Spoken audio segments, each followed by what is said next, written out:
आप बीजेपी की B team है क्या? मिली जुली कबड्डी खेल रहे हैं क्या?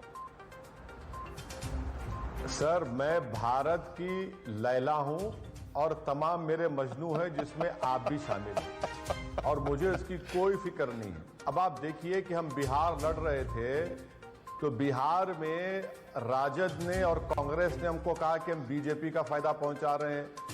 हैदराबाद में जब जीएचएमसी का इलेक्शन हुआ तो जेपी नड्डा से लेकर अमित शाह से लेकर बड़े बड़े बीजेपी के मिनिस्टर आकर कह रहे कि ओवैसी इन किसी और का फायदा पहुंचा रहे हैं। तो हमको इसकी फिक्र नहीं है। ये हम अपनी एक इंडिपेंडेंट पार्टी है और मेरा काम ये नहीं है कि मेरी वजह से कोई पार्टी जीते या हारे, मुझे उससे क्या करना है। मुझे अपनी पार्टी को जिताना है। और इस तरह की बात अगर कोई कर रहा है कि बिहार में ओवैसी के मीम पार्टी एमआईएम पार्टी ने 5 सीट जीती, तो ये तौहीन होगी उन वोटर्स की जो एमआईएम को वोट दिए कि हमने बीजेपी का। भाई, हम तो आज भी हमें तैयार हूं डिबेट करने के लिए।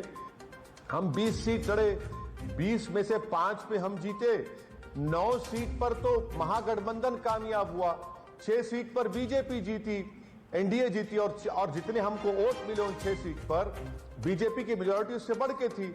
तो ये तो इल्जाम है जिसका हकीकत से कोई ताल्लुक नहीं है। नहीं, मैं सुधांशु जी से और आपने हमको दावत दी है सर। नूरा कुश्ती कहाँ होगी है?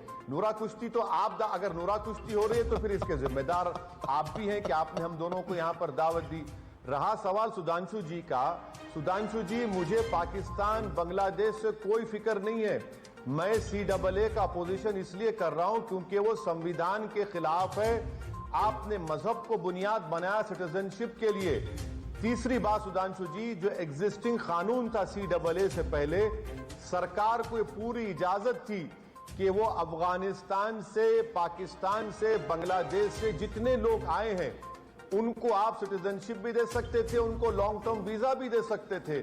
मगर आप खाली उनका एक बहाना बना रहे हैं। अभी तक आपने रूल्स को फ्रेम नहीं किया।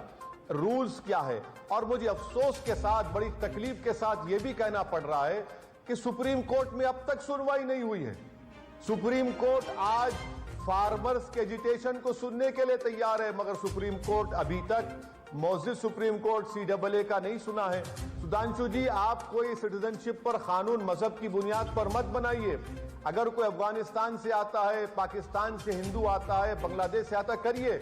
और सुधांशु जी, इस बात का आप ये क्यों भूल जा रहे हैं कि BSF ने अभी ये कहा है कि बांग्लादेश से इन्फिल्ट्रेशन कम हुआ है, भारत से लोग बांग्लादेश जाना चाह रहे हैं। ये ऑन रिकॉर्ड BSF ने कहा है। और बांग्लादेश की मुबारकबाद 71 की तो आपके और हमारे प्राइम मिनिस्टर ने दी है। हम बांग्लादेश को दिए है ना। 71 में बांग्लादेश बना तो हमारी वजह से बना ना। आप मुझसे क्यों सवाल कर रहे हैं ये?